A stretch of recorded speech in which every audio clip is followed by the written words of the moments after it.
రామ్, భోజనం వడ్డించమంటారా?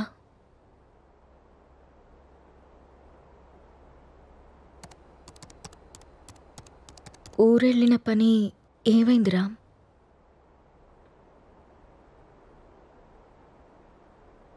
ఊరెళ్తున్నానని అబద్ధం ఎందుకు చెప్పావు రామ్? నేను చూశాను రామ్, నువ్వు ఎవరో అమ్మాయితో వెళ్ళడం.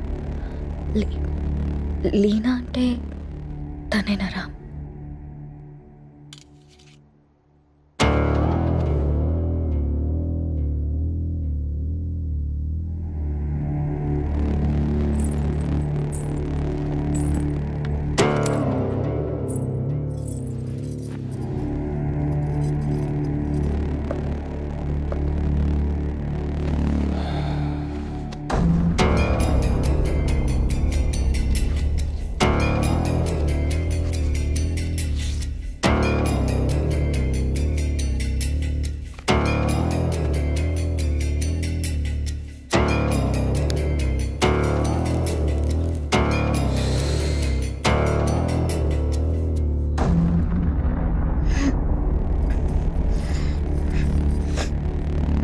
ఇబ్బందిగా ఉందా?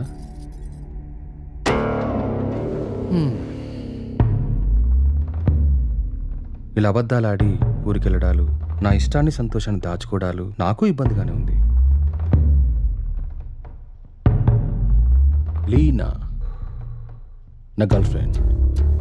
1 year నుండి అఫైర్ నడుస్తుంది. రాముణ్ణి కాదు, మగాన్ని. సీత, నా ప్రపంచం చాలా పెద్దది, నీ ప్రపంచం చాలా చిన్నది.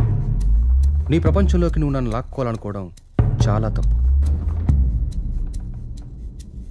నా చుట్టూ ఉన్న అందాలతో పోల్చుకుంటే నిన్ను చూస్తుంటే నాకు అసహ్యం వేస్తుంది. నాకు మాత్రం నువ్వు తప్ప వేరే ప్రపంచం తెలీదురా. సీత, దేవుడు ప్రత్యక్షమైతే వరాలు కోరుకోవాలి కానీ ఎప్పటికీ మన పక్కనే ఉండాలని ఆశపడకూడదు. నువ్వు ఒక అనాథవి. పెళ్లి చేసుకుని ఇంత మంచి జీవితాన్ని ఇచ్చాను, ఉండడానికి ఇల్లు, సొసైటీలో పేరు అన్నీ ఇచ్చాను.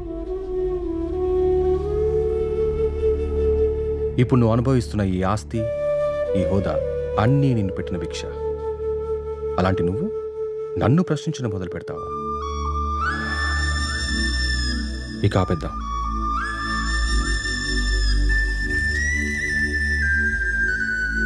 మనం విడిపోదాం. అలా మాట్లాడుకున్నాం ప్లీజ్.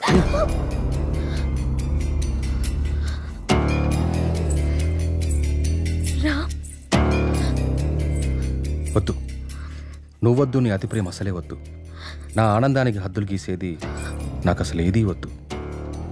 బాగా ఆలోచించ సీత. చేసుకున్న పాపానికి నీకు ఆప్షన్ ఇస్తా. ఈ ఇల్లు మొత్తం నీకే వదిలేసి నేనే బయటికి వెళ్ళిపోతా. నెల నెల ఖర్చులకు డబ్బులు కూడా పంపిస్తా. నా కూతుర్ని నాకు వదిలేసి రామ్ మాజీ భార్యగా హ్యాపీగా బ్రతికే.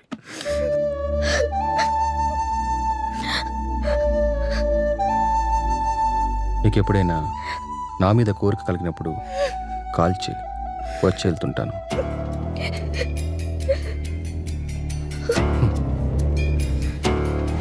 నువ్వెక్కడాగో తెలిసింది సీత.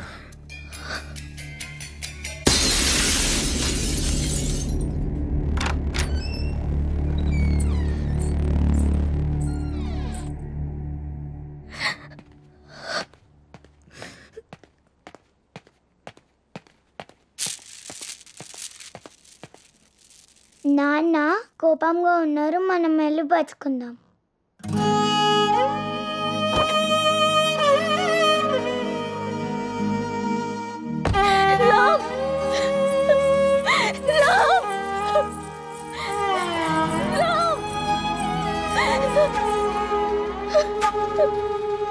ఒక్కటి మాత్రం నిజం, నువ్వు లేకుంటే చస్తానను, కానీ నీ చచ్చేదాకా నీ తోడుంటాను. It's my promise.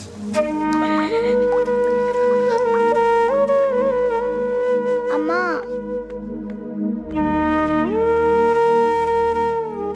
అమ్మా,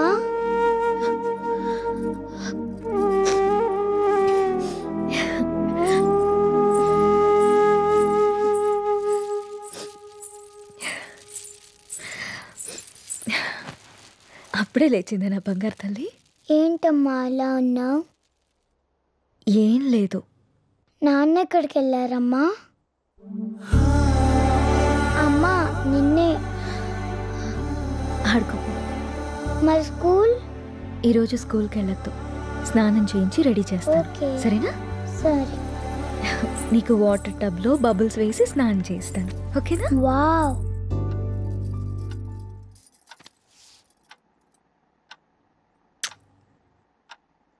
ఈ డ్రెస్ ఎందుకు వేసావమ్మా? ఎక్కడికి వెళ్తున్నాం మనం?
నా చుట్టూ ఉన్న అందాలతో పోల్చుకుంటే నిన్ను చూస్తుంటే నాకు అసహ్యం వేస్తుంది.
అమ్మా, నిన్ను మళ్ళీ చంపేసుకున్నానమ్మా, నన్ను క్షమించు.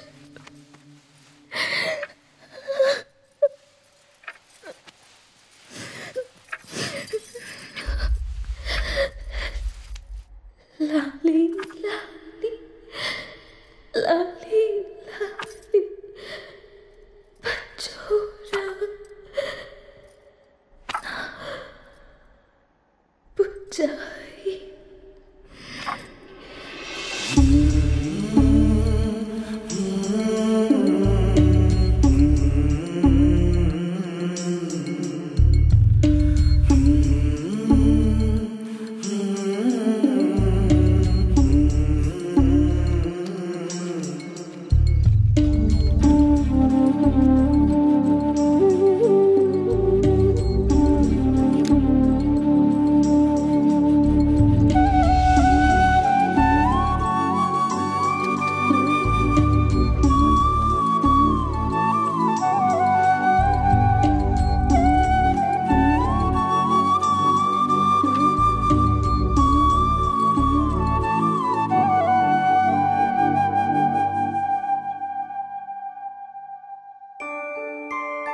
అంజలి గీతిక ఇద్దరు చాలా క్లోజ్ ఫ్రెండ్స్.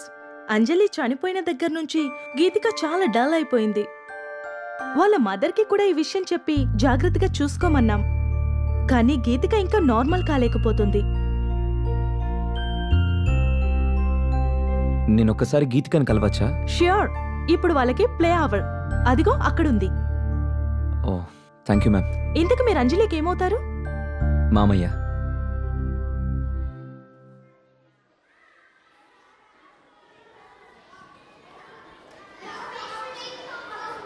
హాయ్.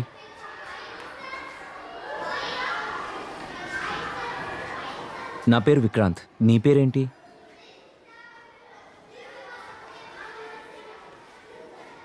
నాకు తెలుసు, నీ పేరు గీతిక.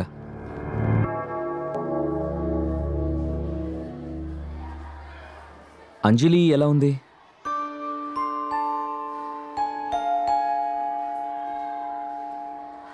ఐస్ క్రీమ్ తిందమ్మా. నీకు అంజలికి ఇష్టమైన ఫ్లేవర్ స్ట్రాబెర్రీ ఫ్లేవర్. తిందమ్మా ఐస్ క్రీమ్.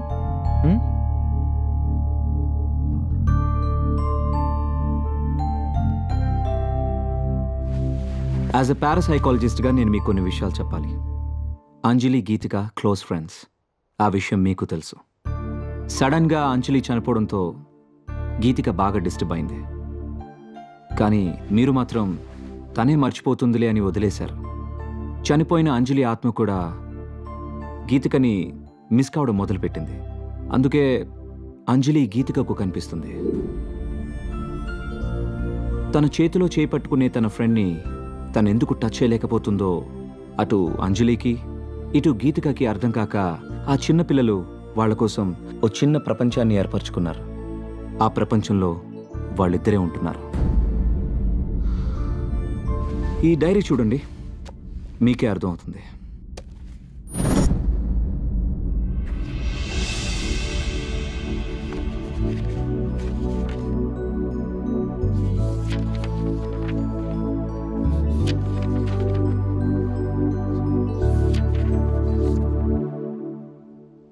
ఇంకా ఉంది, 4 పేజీల తర్వాత చూడండి.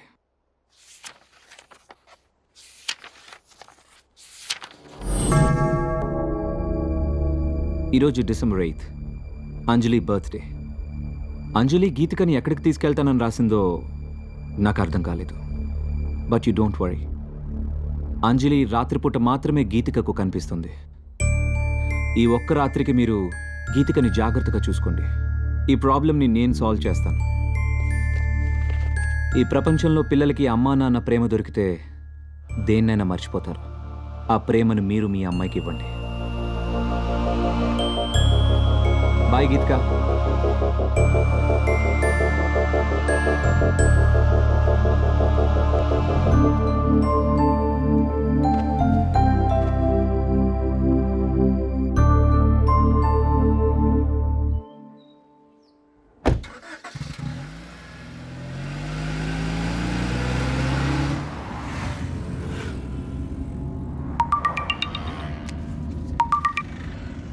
హలో. హాయ్ వికీ, ఈరోజు హై లైఫ్లో పార్టీ ఉంది. నైట్ రామ్ అక్కడికి వస్తున్నాడు. నువ్వు కూడా వచ్చాయి. నీకోసం వెయిట్ చేస్తూ ఉంటాను. Okay, I'll be there.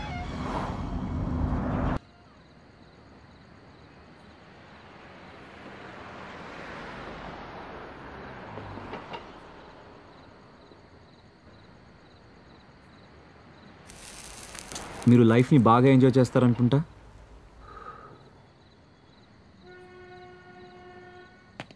విషయం ఏంటో చెప్పు. ఎవరు నువ్వు? అసలు నన్నెందుకు ఫాలో అవుతున్నావు? నా పేరు విక్రాంత్. 3 months బ్యాక్ మీరు అమ్మిన విల్లాని నేనే కొన్నాను. విల్లాకు సంబంధించి నీకేమైనా ప్రాబ్లం ఉంటే వెళ్ళి ఏజెంట్తో మాట్లాడుకో. నా ప్రాబ్లం విల్లా కాదు సార్, మీరు. వాట్? నేనా? 3 months బ్యాక్ ఆ ఇంట్లో ఏం జరిగిందో తెలుసుకోవాలని వచ్చాను. అది నీకు అవసరం లేని విషయం. మిమ్మల్ని చూస్తుంటే నాకు చాలా ఆశ్చర్యంగా ఉంది సార్.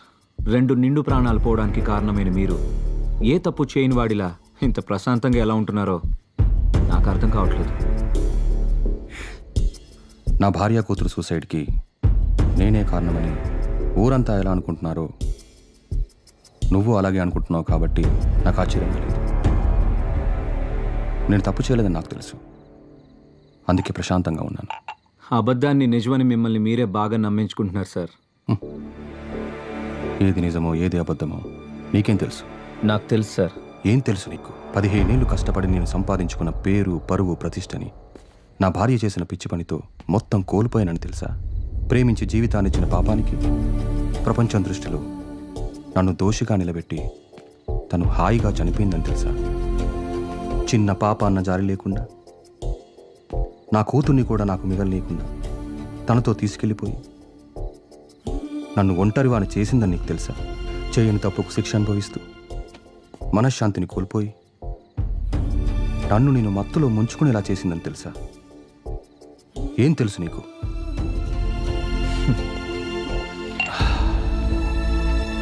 ఆనాడు రాముడు కూడా చేయని తప్పుకి సీతను శిక్షించి తానే ఒంటరిగా మిగిలిపోయానని కుమిలిపోయాడు సార్. మిమ్మల్ని చూస్తుంటే అదే గుర్తొస్తుంది. నేను ఆ ఇంటికి వచ్చాక ఏం జరిగిందో తెలుసుకోవాలని మీ వెంట పడ్డాను. కానీ అసలు ఏం జరిగిందో మీకు తెలియదని నాకు ఇప్పుడే అర్థమవుతుంది. సార్, మీరేదో కోల్పోయాను అని ఫీల్ అవుతున్నారే, నిజంగా మీరేం కోల్పోయారో మీకు తెలుసా?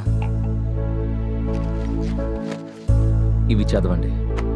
తప్పెవరు చేశారో, శిక్ష ఎవరికి పడిందో మీకే అర్థమవుతుంది.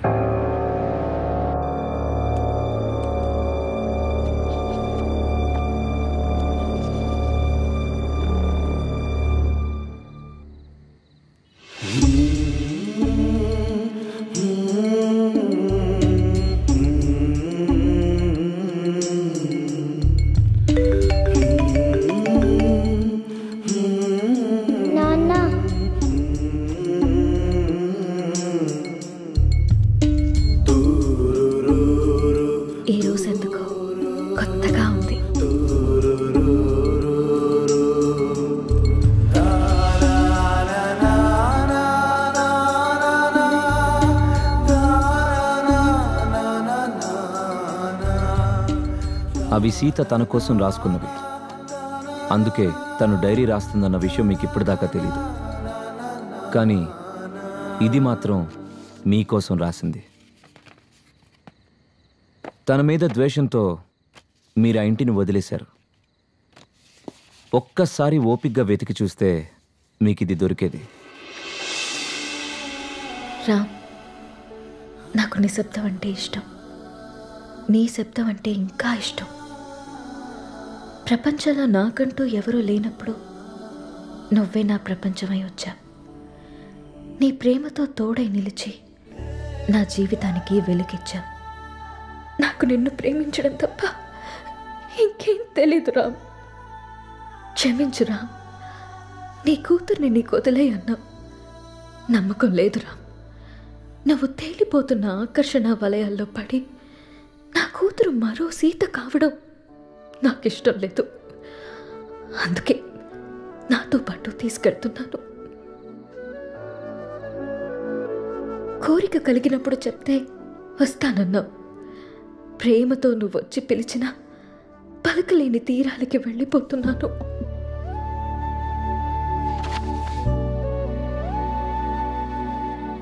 సార్, మగాడు నచ్చితే ప్రేమిస్తాడు, ఆడది నమ్మితే ప్రేమిస్తుంది. ప్రేమనిచ్చినంత సులువు కాదు సార్ నమ్మకాన్ని ఇవ్వడం. 7 అడుగులు వేస్తూ మీరిచ్చిన నమ్మకాన్ని 7 ఏళ్లు కూడా నిలబెట్టుకోలేకపోయారు. చచ్చేదాకా తోడుంటానని చెప్పారు సార్ మీరు మీ సీతకి.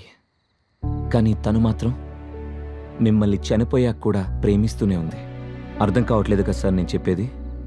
ఆ డైరీలో మీరు చదివింది వదిలేసి 4 పేజీల తర్వాత చదవండి.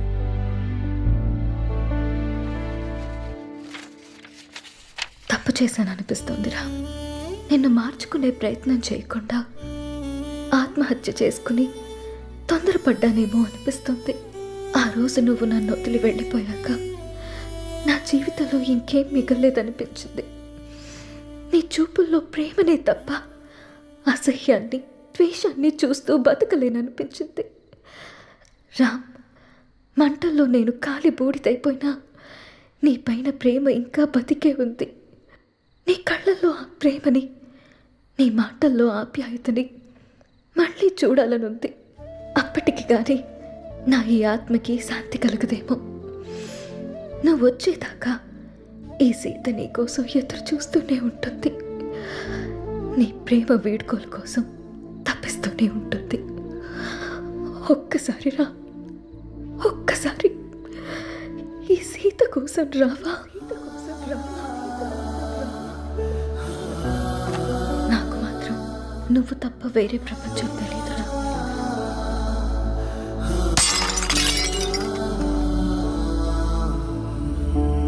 యాక్చువల్గా మా నాన్న అమ్మిన ల్యాండ్లో కట్టిన ఇల్లు సార్ అది. పుట్టబోయే నా మేనకోడలికి బహుమతిగా ఇవ్వాలనుకున్నాను. ఆ ఇంట్లో ఏదో జరుగుతుందని తెలిసి నా ఇల్లు దక్కించుకోవాలని వచ్చాను. కానీ నాకంటే మీకే ఆ ఇల్లు అవసరం. ఈరోజు డిసెంబర్ 8 మీ పాప పుట్టినరోజు. మీరు వస్తారని ఆశగా ఎదురు చూస్తున్న మీ పాపని, ప్రేమగా ఎదురు చూస్తున్న మీ సీతని కలుసుకోవడానికి మీ అంజలి పుట్టినరోజు కంటే మంచి సందర్భం ఏముంటుంది?